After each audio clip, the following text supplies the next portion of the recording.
This is the Momentum Podcast. What does it take to grow a real business that makes a real impact? If you've always dreamed of running that business that can change the world for the people you serve, this episode of the Momentum Podcast is going to help you get there. This excerpt from a recent Sharfen Summit highlights the members of our coaching program and what they are taking away from the event to apply to their business fast.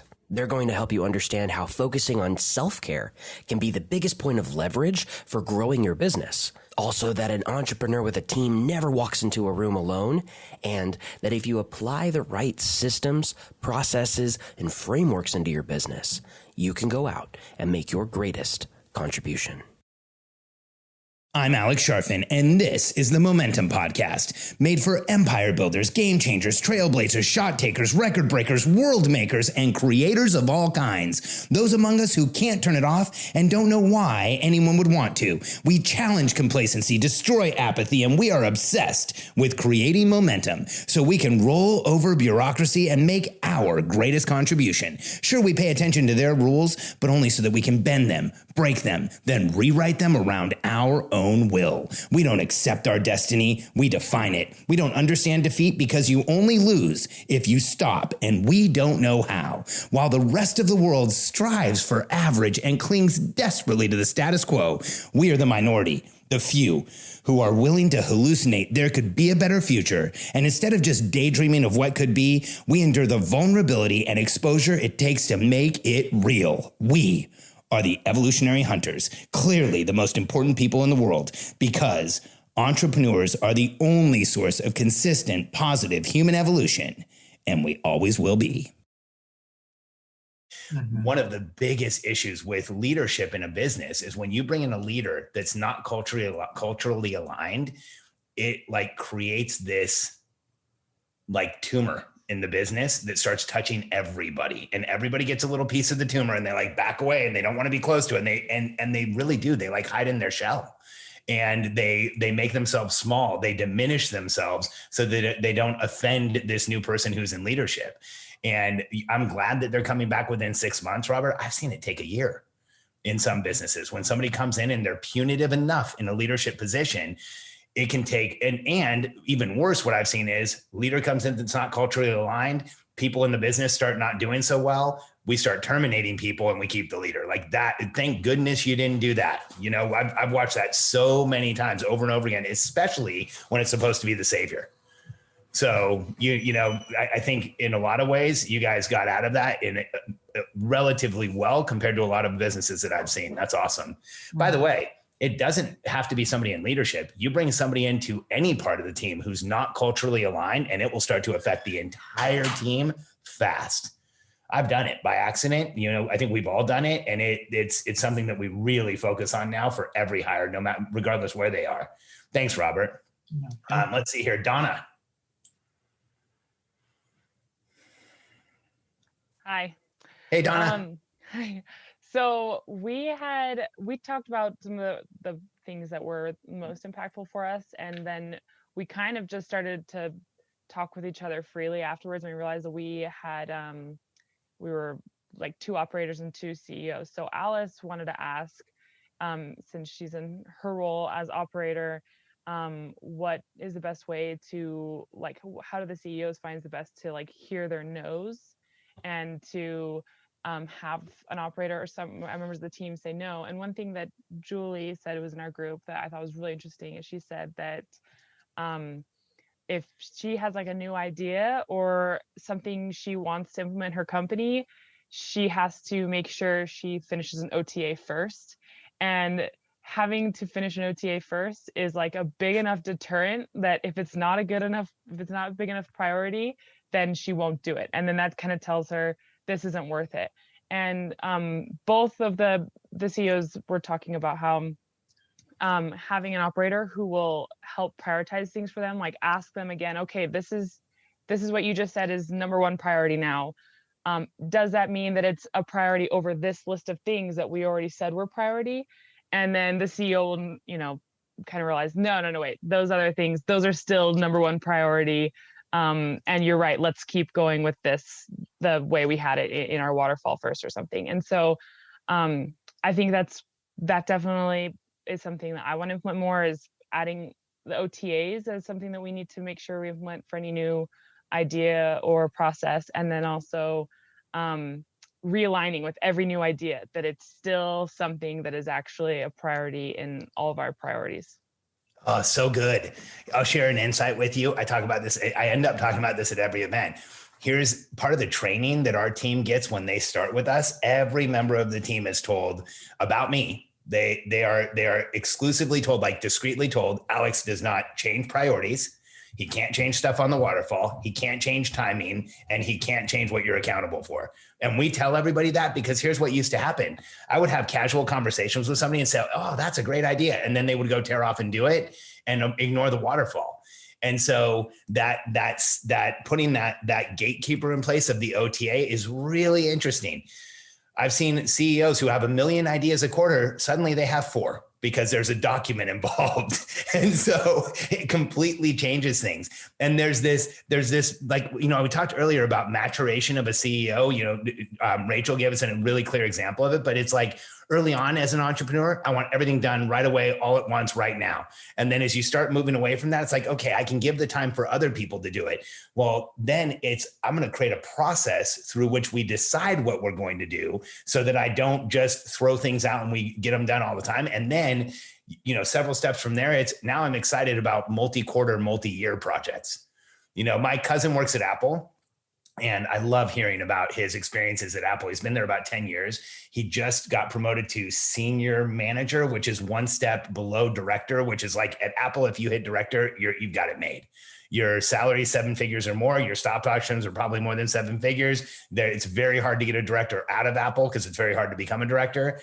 And he's working. So his strategic plan for his department is 12 years. Apple knows the next 12 years. So the next 4 years are super clear, set in stone. They're already designing those products. The 4 years after that, they're designing, they're looking. The 4 years after that, the technology doesn't exist yet for the products they're planning, but they still have the plan. So that's, when we look at like multi-trillion-dollar company, biggest company in the world, they're 12 years out at the manager level. Imagine where they are at the executive team level. It's probably 30 years. They probably have a 30-year plan at the highest level at Apple. So as entrepreneurs, we go from like, I've got an idea, I'm going to get it done Monday, to as we grow, it's like, we're going to build not just a 1-year plan, but a 2-year plan. And then the 2-year goes to 3, and then the 3-year goes to 4. And then you get to the point at Apple where there is an entire structure around a plan that lasts longer than a decade. That is where, like, that's how business grows. That's how this really works. Thank you so much for sharing. That's awesome. Let's see here. Brittany Martin says, our room was full of awesome conversation. Manny, Laura, Doug, and I, we talked about offloading delivery and how the pain it's causing is sabotaging sales, no doubt. And how we all seem to have the same problems around needing process, because like Manny said, solving the people problem will only work if you have solved the process problem. So good. Oh man, that's a quote. Thank you. I'm going to put that on Facebook. Such a good quote. And who said it? Manny? Man, you can't solve a people problem without solving the process problem. So dang good. Let's see. Laura says, can I share? Laura, do you want to talk or do you want me to read what you said? You want me to read it? Okay. You have some other stuff going on over there. So Laura from Avalon says, every time I unmute, my 4-year-old decides it's time to be crazy and to do something he shouldn't. Totally get it, Laura. It's like they have radar. We had a great conversation about delivery and how pain in delivery energetically pushes away sales. So dang good. Pain in delivery will energetically, consciously, subconsciously, metaphysically shut down your sales. And because it's protecting you. When you're tapped. Also, Manny shared about doing the time studies and then going, okay, now what? And the need for 4 R's, basically what Brittany said. Awesome. Thanks for sharing, Laura. So good. Andrea left. It said I have to go. I thought she mentioned she wanted to talk, but she'll be here tomorrow. Let's hear Dustin Hart. Cool. So one of the things that came up for me, well, I guess this one was me sharing with our group, but whatever. It didn't like hit me until we started talking about it. But Alex, I remember when you and I started working together, prior to that, I was running my own business. And so coming in and working with Alex, I was like, dude, it's going to be a real hard shift for me to go from like running my own thing and being my own boss to coming and working for you. And I'm not an entrepreneur anymore. And one of the things you said was, first of all, you don't work for me, you're working with me. And just because you work in my business doesn't mean you're any less of an entrepreneur. And it's like being an entrepreneur is not synonymous with being a business owner. And that was a huge shift for me. And I think for the rest of the operators in the room, just because you're an operator or just because you're a director of operations or whatever it is, it doesn't mean you're not an entrepreneur. In fact, you're probably even more so of an entrepreneur. And so that was such a huge realization for me to remember, is that, you know, the space we take up in the businesses that we serve, that's an important role, and it's a huge responsibility to take on.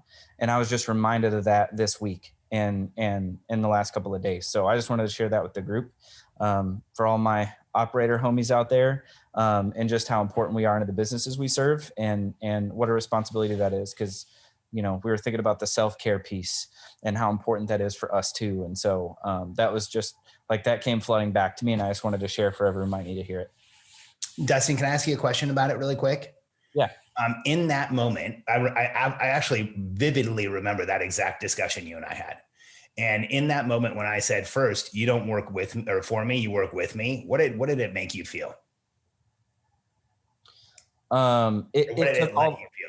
It took all those feelings of like going back. Okay. Like now I'm taking steps backwards, or I'm inadequate, or I'm not good. I'm not as good as I thought I was, or I'm not good enough to do that. Now I'm going back to work for somebody else.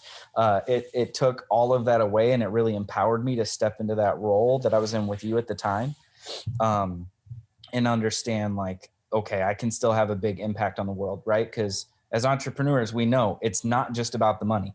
Like the money's the scoreboard. It's a direct correlation to the value that you put into the world as an entrepreneur. And so the money's cool, right? Like that's a cool scoreboard, but what we're all after is contribution. And so knowing that I could still make that contribution and still walk into that role and into that place in the company was a huge revelation for me. And now I preach it to people all the time. I'm like, you're still an entrepreneur. Even if you don't own a business, you can still be a freaking entrepreneur. And so that was a huge revelation for me. So I want, the reason I asked that specific question was I wanted everyone to hear what it feels like on the team member side when you say that. And, you know, during this session where everybody shares their takeaways, this is where I most actively take notes at this event, because this is where I feel like the real gold is. And one of the things that I want all of you to think about, and like, I have a habit. If someone says I work for Alex, I won't embarrass them publicly. I won't like stop in the middle of a conversation and say, no, you work with me, but I'll pull them aside later and I'll say, hey, this is a decision we're both making. You don't work for me, you work with me. We are building a career together. I'm helping you build your career. You're helping me build my career. This is a with situation, not a for situation. You know that word boss? Like I do not allow anyone to call me boss. No way. Like I'm a leader. I'm not a boss. That word comes from slave driver. It actually used to be BAS, and it was literally slave driver. I don't want to ever be in that type of a position anywhere. I don't want anyone to see me that way. I want us to see each other as colleagues.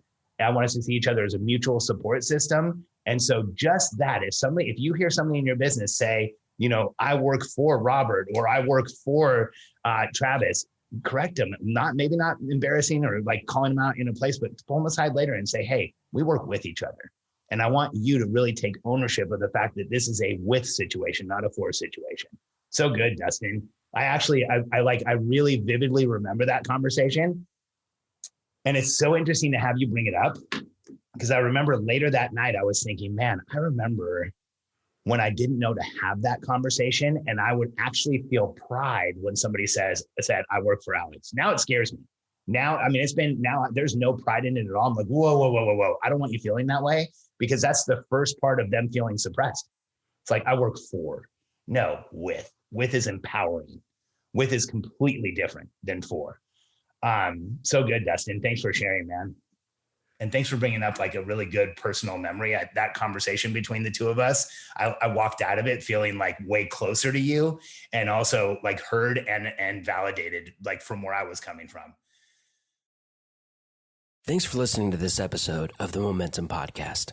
The Momentum Podcast is created specifically for entrepreneurs just like you to get into momentum and take the rest of the world with you.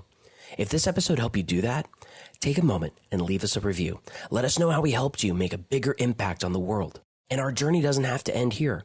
Be sure to check out our Facebook community filled with entrepreneurs just like you who are getting into momentum and building world-changing empires.